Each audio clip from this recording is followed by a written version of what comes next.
नमस्कार मित्रांनो, आपल्या सर्वांचं मनःपूर्वक स्वागत आहे आपल्या चॅनलवर। मित्रांनो, हिंदू धर्मात अधिक मासाला अत्यंत पवित्र आणि पुण्यदायी मानलं जातं। हा महिना भगवान श्री विष्णूंना समर्पित आहे। असं म्हटलं जातं की वर्षातील इतर महिन्यांपेक्षा अधिक मासात केलेलं दान, जप, पूजा आणि सेवा अनेक पटींनी फळ देते। पण अनेक लोकांना प्रश्न पडतो, अधिक मासात नेमकं काय करावं, कोणते नियम पाळावेत, कोणत्या गोष्टी टाळाव्यात आणि कोणते उपाय केल्याने घरात सुख, शांती आणि धनप्राप्ती होते। तर आजच्या या व्हिडिओमध्ये आपण अधिक मासातील अत्यंत महत्त्वाचे नियम आणि उपाय जाणून घेणार आहोत। तर व्हिडिओ शेवटपर्यंत नक्की बघा। शेवटी मी तुम्हाला एक असा उपाय सांगणार आहे की जो अधिक मासात केल्याने भगवान विष्णूंच्या विशेष कृपा आपल्यावर होते किंवा आपल्याला प्राप्त होते। चला तर मग सुरुवात करूया। पार्ट पहिला, अधिक मास म्हणजे नेमकं काय आहे ते पाहूया। मित्रांनो, अधिक मासाला पुरुषोत्तम मास असंही म्हटलं जातं। हिंदू पंचांगानुसार प्रत्येक 3 वर्षांनी एक अतिरिक्त महिना येतो आणि त्यालाच अधिक मास म्हणतात। पूर्वी या महिन्याला कोणीही महत्त्व देत नव्हतं, तेव्हा हा महिना दुःखी होऊन भगवान विष्णूंकडे गेला। तेव्हा विष्णूंनी या महिन्याला आपलं नाव दिलं आणि सांगितलं, जो कोणी या महिन्यात भक्ती, जप, दान आणि सेवा करेल त्याला मी विशेष कृपा देईन। त्यामुळे हा महिना अत्यंत पवित्र मानला जातो।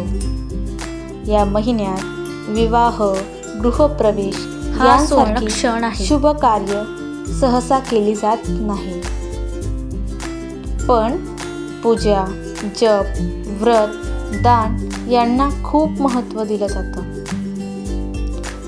पाठ क्रमांक 2 आणि नियम क्रमांक 1, दान, जप आणि पूजा। अधिक मासातील सर्वात पहिला आणि महत्त्वाचा नियम म्हणजे दान, जप आणि पूजा करणे। या महिन्यात रोज सकाळी लवकर उठून स्नान करावं, घरातील देवघर स्वच्छ ठेवावं, भगवान विष्णू आणि माता लक्ष्मीची पूजा करावी। ओम नमो भगवते वासुदेवाय या मंत्राचा जप केल्याने मन प्रसन्न, शांत राहतं आणि मनातील जी काही नकारात्मक ऊर्जा असेल ती दूर होण्यास मदत होते। मित्रांनो, अधिक मासात केलेलं दान खूप पुण्य देणारं मानलं जातं। गरिबांना अन्नदान करावं, गरजूंना कपडे द्यावेत, गायला हिरवा चारा द्यावा। विशेषतः गोमातेची सेवा अधिक मासात अत्यंत शुभ मानली जाते।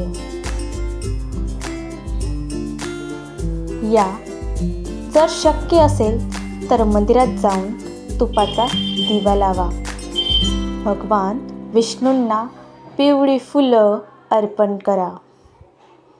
पाठ क्रमांक 3 आणि आपल्या नियम क्रमांक 2 काय आहे ते पाहूया। 33 अनारसे आणि दिव्याचे दान।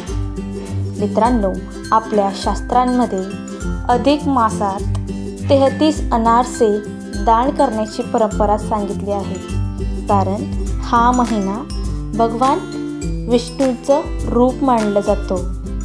असं म्हणतात की या महिन्यात 33 अनारसे, तांब्याचा किंवा चांदीचा दिवा दान केल्याने घरातील आर्थिक अडचणी दूर होतात। दान करताना मन शुद्ध असणं खूप महत्त्वाचं आहे। दाखवण्यासाठी केलेलं दान कधीच पूर्ण फळ देत नाही। जर तुम्हाला शक्य नसेल तर कमी प्रमाणातही दान करू शकतात। देवभक्ती आणि भावना पाहतो, पैसा तर मुळीच बघत नाही। दान करताना मनात एकच भावना ठेवा, हे सर्व भगवान विष्णूंना अर्पण आहे। नियम क्रमांक 3, 33 वस्तूंचं दान. अधिक मासात 33 दिव्यांचा असल्यामुळे 33 वस्तूंचं दान करण्याची परंपरा आहे. यामध्ये तुम्ही तांदूळ, डाळ, गहू, साखर, मीठ, तेल, कपडे, फळं अशा वस्तूंचं दान करू शकता. असं मानलं जातं की या दानामुळे घरातील अडथळे दूर होतात आणि धनप्राप्तीचे मार्ग मोकळे होतात. मित्रांनो, दान नेहमी योग्य व्यक्तीला करावं. खरोखर गरज आहे असलेल्या लोकांना मदत करावी. दान करताना कुठल्याही गोष्टीचा अहंकार ठेवू नये. अधिक मासात काय करणे टाळावं, चला तर ते पाहूया. अधिक मासात कोणत्या गोष्टी टाळायला हव्यात? पहिली गोष्ट म्हणजे खोटं बोलणं टाळावं. दुसरी गोष्ट, कोणाचाही अपमान करू नका. तिसरी गोष्ट, राग आणि भांडणांपासून दूर राहा. मांसाहार आणि मद्यपान टाळा. वाईट विचार मनात आणू नका. मित्रांनो, हा महिना आत्मशुद्धीचा मानला जातो, म्हणून शक्य तितकं सात्विक जीवन जगण्याचा प्रयत्न करा. मोबाईल आणि सोशल मीडियावर वेळ वाया घालवण्यापेक्षा थोडा वेळ नामस्मरणासाठी द्या. अधिक मासातील विशेष उपाय कोणते आहेत, चला तर ते पाहूया.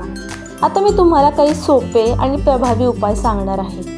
उपाय नंबर 1, दर गुरुवारी भगवान विष्णूंना पिवळ्या मिठाईचा नैवेद्य दाखवा. बघा. उपाय क्रमांक 2, घराच्या मुख्य दरवाजाजवळ संध्याकाळी तुपाचा दिवा लावा. उपाय नंबर 3, विष्णू सहस्त्रनाम वाचा किंवा ऐका. उपाय क्रमांक 4, तुळशीसमोर रोज दिवा लावा. उपाय क्रमांक 5, गरीब आणि वृद्ध लोकांना मदत करा. मित्रांनो, हे उपाय श्रद्धेने केल्यास मनास शांती आणि सकारात्मक ऊर्जा मिळते. एक प्रेरणादायी कथा आहे, मी तुम्हाला सांगते, व्यवस्थित ऐका. एका गावात एक गरीब महिला राहत होती. तिच्याकडे जास्त पैसे नव्हते, पण ती अधिक मासात रोज भगवान विष्णूंची भक्ती करत होती. ती रोज एका छोटासा दिवा लावत असे आणि गरिबांना थोडंसं अन्नदान करायची. काही महिन्यांची तिच्या घरातील परिस्थिती बदलू लागली. तिच्या मुलाला नोकरी मिळाली आणि घरात आनंदाचं वातावरण निर्माण झालं. या कथेतून आपल्याला एक गोष्ट शिकायला मिळते की जी देवाला मोठेपणा नाही तर भक्ती आणि श्रद्धा महत्त्वाची असते.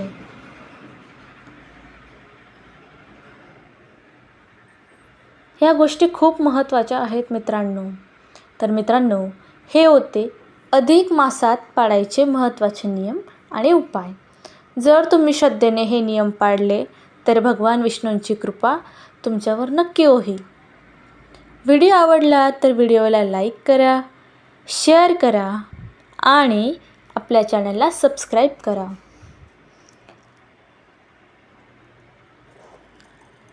कमेंटमध्ये नक्की लिहा, ओम नमो भगवते वासुदेवाय. पुन्हा भेटू एका नवीन आणि माहितीपूर्ण व्हिडिओमध्ये. धन्यवाद.